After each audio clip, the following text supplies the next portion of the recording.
کہ میرے پاس یہ جو LOC ٹریڈ کے ساتھ وابستہ ٹریڈرز ہیں وہ میرے پاس آئے تھے، بہت پریشان ہیں، بہت مشکلات میں وہ اس وقت پھنسے ہوئے ہیں۔ جیسا کہ آپ جانتے ہیں کہ چاہے مظفر آباد اڑی کی بات کریں یا راولا کوٹ کی بات کریں، ہم راولا کوٹ اور پونچھ کی بات کریں، جموں کشمیر کی تواریخ میں جتنا یہاں کے لوگوں نے سٹرگل کیا ہے، قربانیاں دی ہیں، اگر کچھ حاصل ہوا ہے تو یہ دو راستے 2005 میں جن کی شروعات ہوئی تھی، جو کھولے گئے تھے، اس کے بعد 2008 میں اس میں کاروبار چلا تھا اور کروڑوں روپے کا اس میں کاروبار ہوا اور اس میں سینکڑوں کی تعداد میں لوگ جو ہیں ان کو روزگار ملا، اس کے ساتھ جڑ گئے۔ پر بدقسمتی سے 2019 کے بعد یہ اچانک سے اس کو بند کیا گیا، ٹریڈ بھی ختم کیا گیا، اور جو اس میں جب آواجاوی شروع ہوئی تھی تو اس وقت خالی یہاں کے لوگوں کی خواہشات کے لیے یہ ایک بہت بڑی چیز ہی نہیں تھی، بلکہ جو ہمارے آپس میں اس کشمیر اور اس کشمیر میں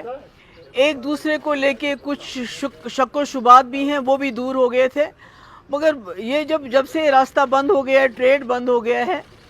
تب سے ہمارے کئی لوگ جو اس کے ساتھ وابستہ تھے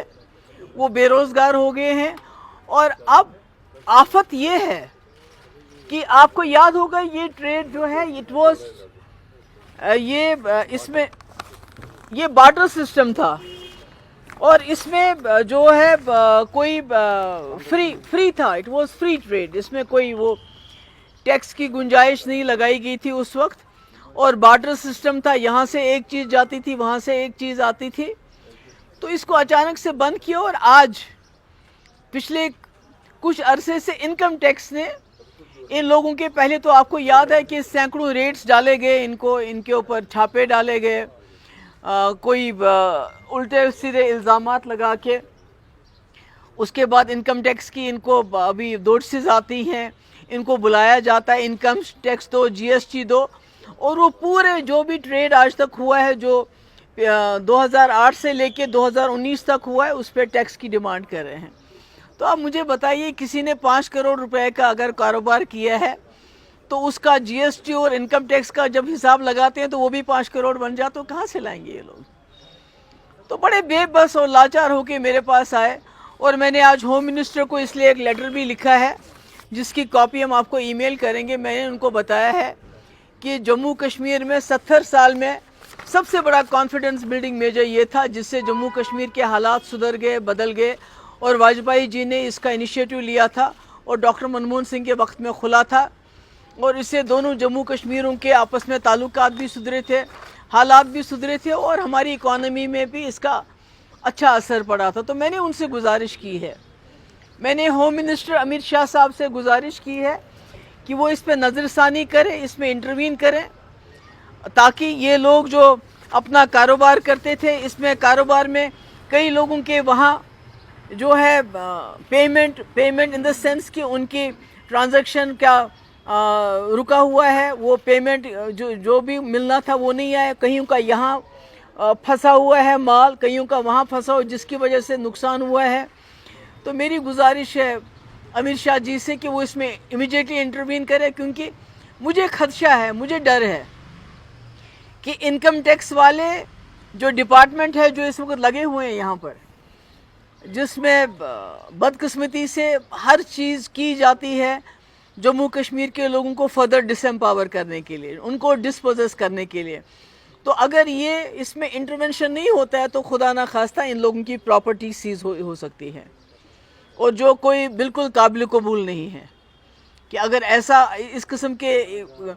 اقدامات ہونے سے پہلے ہوم منسٹر انٹروین نہیں کرتے ہیں تو مجھے لگتا ہے اس کے نتائج اچھے نہیں ہوں گے۔ اس میں تو یہ ریزیوم ہونا چاہیے، یہ ٹریڈ ریزیوم ہونا چاہیے، بس سروس جو ہے جہاں سے کاروبار ریزیوم ہونا چاہیے، اس میں بینکنگ یا جو کمیونیکیشن سروسز جو نہیں ہیں، تاکہ اس میں ایک ٹرانسپیرنسی آ جائے۔ اگر آپ باڈی سکینر لگاتے ہیں تو آپ کو پتہ چلے گا ٹرک میں کیا آ رہا ہے، کیا جا رہا ہے، بینکنگ فیسلٹیز دیں گے، کمیونیکیشن فیسلٹیز دیں گے، تو اس میں کوئی بھی گڑبڑ ہونے کا جو خطرہ ہے وہ بالکل ختم ہو جاتا ہے۔ تو اسی لیے میں نے آپ کو سب کو بلایا کیونکہ یہ لوگ بہت پریشان ہیں. میرے پاس بڑی پریشانی میں آئے تھے. ان کے فیملیز ہیں, اگر خدا نہ خواستہ اسی طرح سے ان کے اوپر انکم ٹیکس کا دباؤ چلتا رہا, ان کی پراپرٹی خدا نہ خواستہ سیز ہو گئی تو یہ لوگ کہاں جائیں گے؟ تو سڑکوں پہ آنا پڑے گا. تو اور سڑکوں پہ آنے سے بہت تکلیف ہوتی ہے. یہاں جو ہمارے ایڈمنسٹریشن ہے بہت تکلیف ہو, سڑکوں پہ بھی لوگوں کا آنا, پرامن جو پروٹیسٹ کرنے سے بھی وہ گھبرا جاتے ہیں. تو اس لیے میری معتبانہ گزارش ہے امیر شاہ جی سے کہ وہ اس میں امیڈیٹلی انٹروین کرے تاکہ ان لوگوں کو کوئی ریلیف ملے. تھینک یو سو مچ. اس کے علاوہ آج میں کسی سوال کا جواب نہیں دینا چاہتی ہوں کیونکہ یہ بہت اہم ہے. یہ ہمارے جو سینکڑوں گھر ہیں ان کا مسئلہ ہے. راولا کوٹ پونچھ میں بھی یہی مسئلہ ہے, یہاں بھی یہی مسئلہ ہے. اگر آپ لوگ اس میں میری مدد نہیں کریں گے, میں جرنلسٹ سے کہنا چاہتی ہوں کہ اس کو پیغام کو دلی تک پہنچانے میں, تو یہ جو ہیں سینکڑوں گھر یہ بے گھر ہو جائیں گے اور ان کی پراپرٹی سیز ہوگی. Thank you so much.